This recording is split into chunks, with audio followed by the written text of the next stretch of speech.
bulan puasa yang bekerja. Suami aku juga bekerja bulan puasa. Hai, Assalamualaikum. Selamat datang di channel aku, Nias Junita. Terima kasih yang udah klik video ini atau yang nggak sengaja klik. Di konten kali ini, kita akan membahas yang lagi viral, yaitu tentang gugatan perceraian dari Mbak Ria Ricis dan klarifikasi dari Abang Rian tentang perceraiannya ini. Jadi, nggak usah lama-lama, kita bahas, yuk! Untuk isi gugatan ini, aku baca di media sosial. Yang pertama, bahwa penggugat dan tergugat telah melangsungkan perkawinan pada tanggal 12 November 2021 di Jakarta sebagai kutipan akta nikah nomor sekian-sekian yang diterbitkan Kantor Urusan Agama Kecamatan Kebayoran Lama, Kota Jakarta Selatan, Provinsi DKI Jakarta tertanggal 12 November 2021. Yang kedua, bahwa setelah menikah, penggugat dan tergugat tinggal di rumah kediaman bersama di Jakarta Selatan.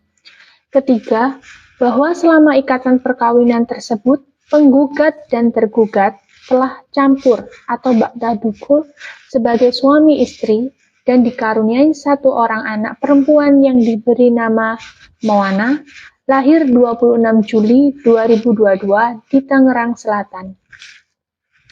Keempat, bahwa semula rumah tangga antara penggugat dan tergugat rukun dan harmonis. Akan tetapi, sejak bulan April 2022, semasa anak dalam kandungan, rumah tangga penggugat dengan tergugat mulai tidak harmonis, di mana antara penggugat dengan tergugat sudah tidak ada lagi kecocokan satu sama lain. Di mana antara penggugat dengan tergugat sudah tidak ada lagi kecocokan satu sama lain dikarenakan A. Tidak adanya suatu kesatuan pandangan antara penggugat dengan tergugat dalam membina rumah tangga.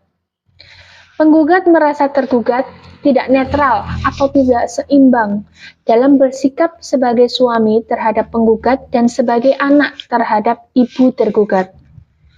Awal bulan Ramadan tahun 2022 di mana terjadi ketidakcocokan antara penggugat dengan ibunda tergugat dikarenakan salah satu ucapan dan tindakan ibunda tergugat yang menyinggung perasaan penggugat. Penggugat membuatkan minuman dingin buka puasa untuk tergugat yang biasanya selalu diterima dengan baik oleh tergugat. Kemudian ibunda tergugat mengatakan, "Kok tergugat minuman dingin? Biasanya nggak minum dingin." Ucap tersebut membuat penggugat kaget, yang saat itu mungkin saja terlihat berlebihan, akan tetapi karena kondisi penggugat yang sedang hamil muda, hingga penggugat merasa tidak nyaman secara batin. Ucapan kedua di pagi hari, masih pada bulan Ramadan, ketika tergugat akan berangkat syuting sinetron, ibunda tergugat mengatakan bahwa bulan puasa harusnya tergugat gak usah kerja. Beliau mengatakan kepada tergugat yang terdengar oleh penggugat karena ikut mengantarkan ke depan rumah. Karena merasa kalimat itu tidak nyaman seolah disalahkan, penggugat kemudian menanyakan hal itu kepada tergugat pada malam hari. Namun respon tergugat justru hanya membela ibunya tanpa berusaha menenangkan perasaan penggugat. Besok paginya, penggugat menangis karena tak dapat perhatian dari tergugat sebagai suami. Lalu penggugat kembali membahas hal itu berharap dapat simpati dari tergugat, akan tetapi ternyata nihil. Sejak kejadian itu, penggugat merasa tergugat berubah sikapnya, penggugat merasa tak diperhatikan, merasa tidak mendapatkan kasih sayang seutuhnya, seperti sebelumnya layaknya suami istri. Setelah dibahas ke tergugat, memang benar, tergugat mengakui telah berubah karena penggugat dan ibu tergugat tidak akur.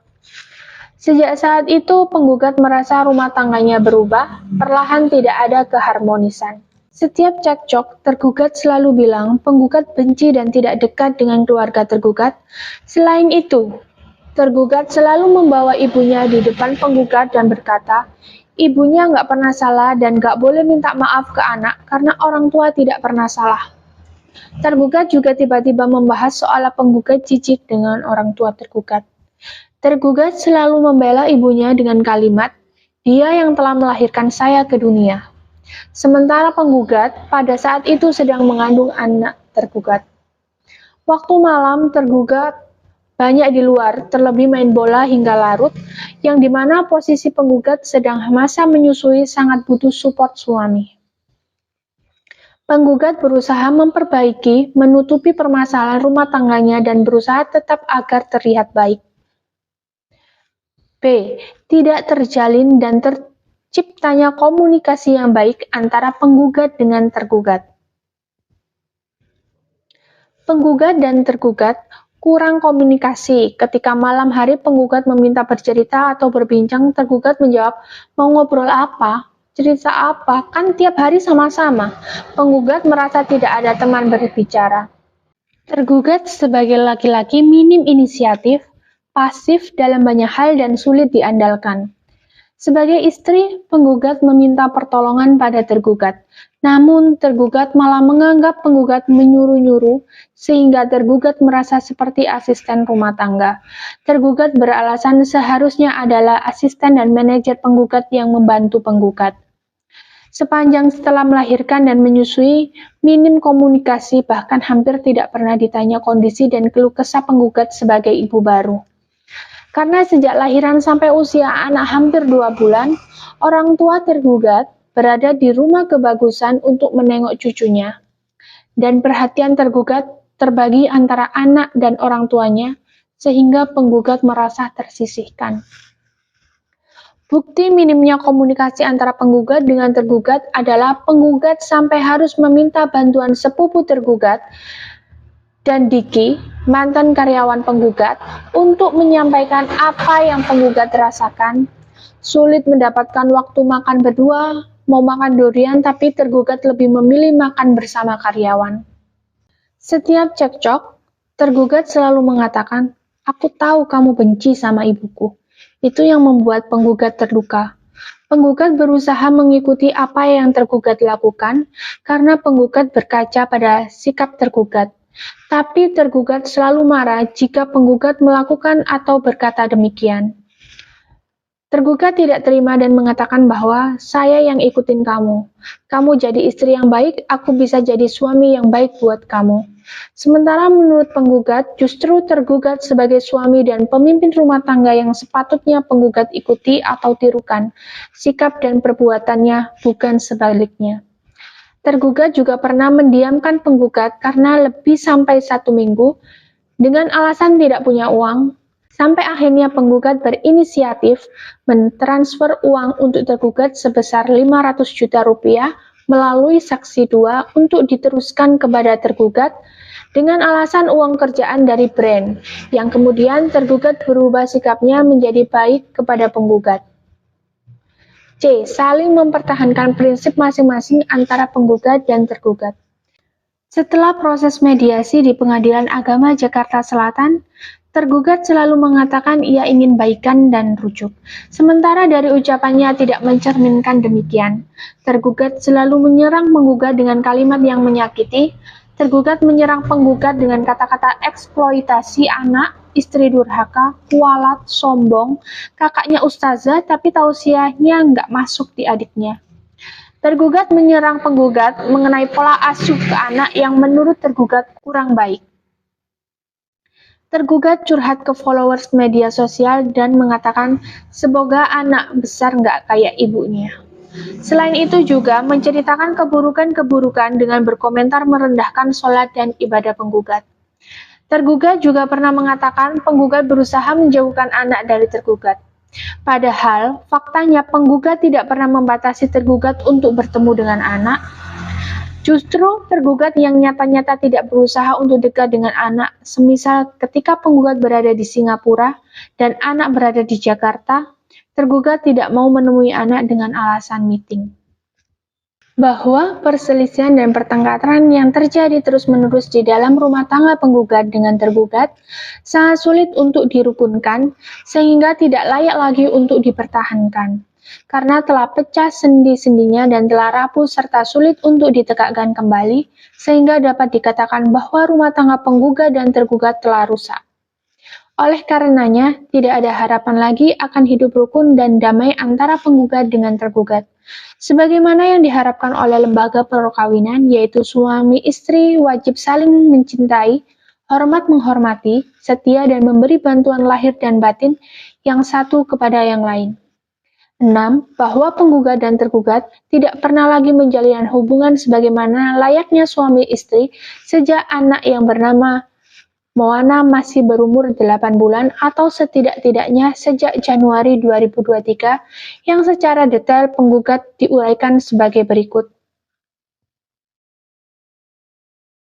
Kurangnya nafkah batin dari tergugat, hubungan suami istri mulai jarang terjadi sejak kehamilan trimester 2 sampai akhirnya menjelang hari persalinan. Dokter mengatakan penggugat tidak dapat lahiran normal dikarenakan salah satu faktornya adalah kurangnya hubungan suami istri.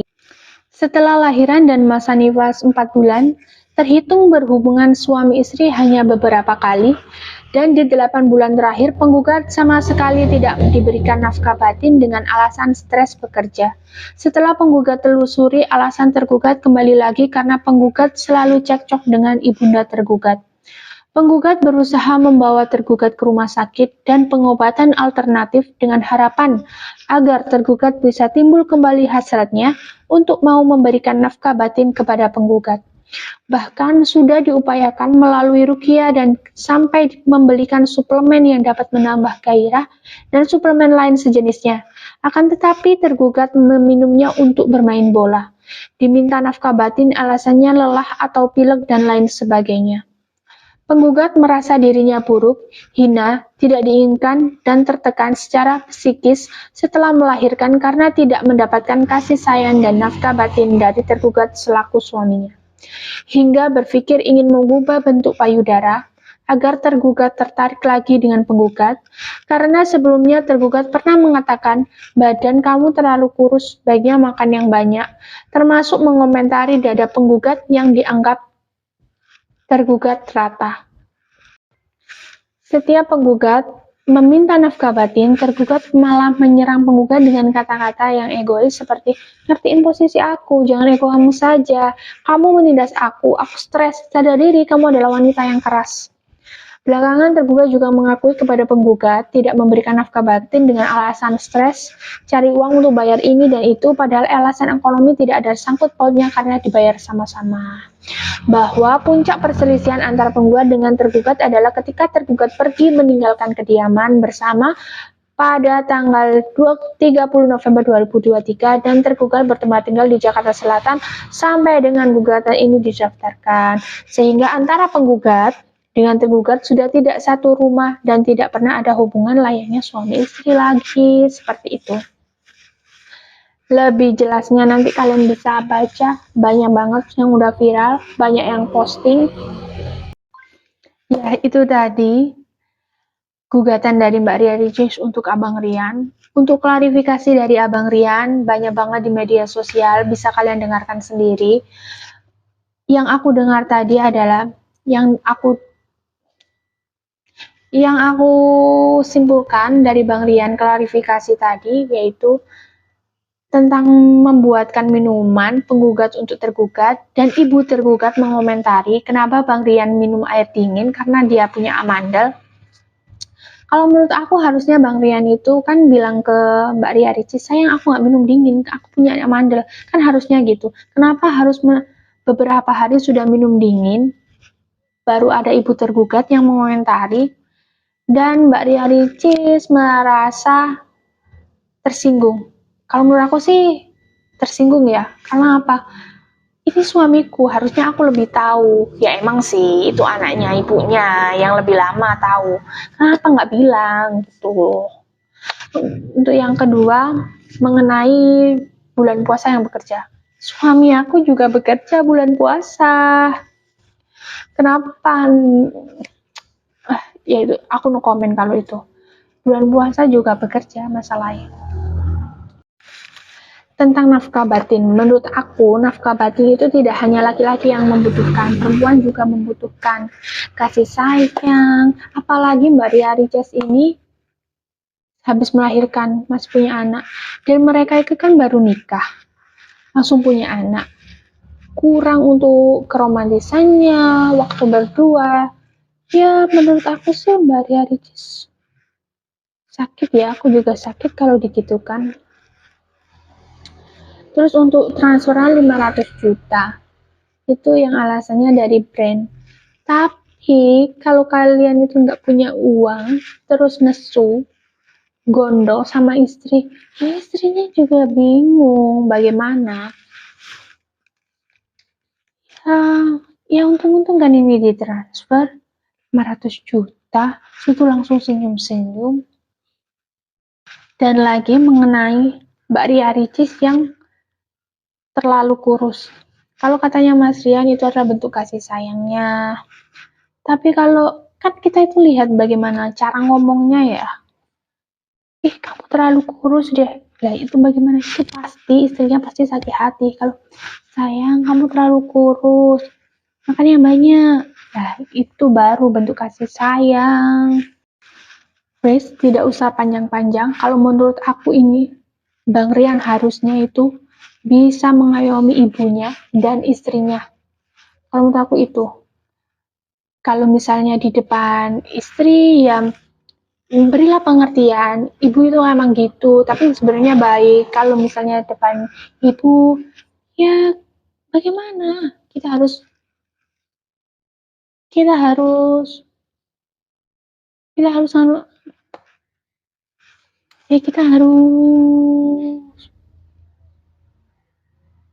menjalin silaturahmi mereka berdua, menjalin komunikasi agar baik antara istri sama ibu.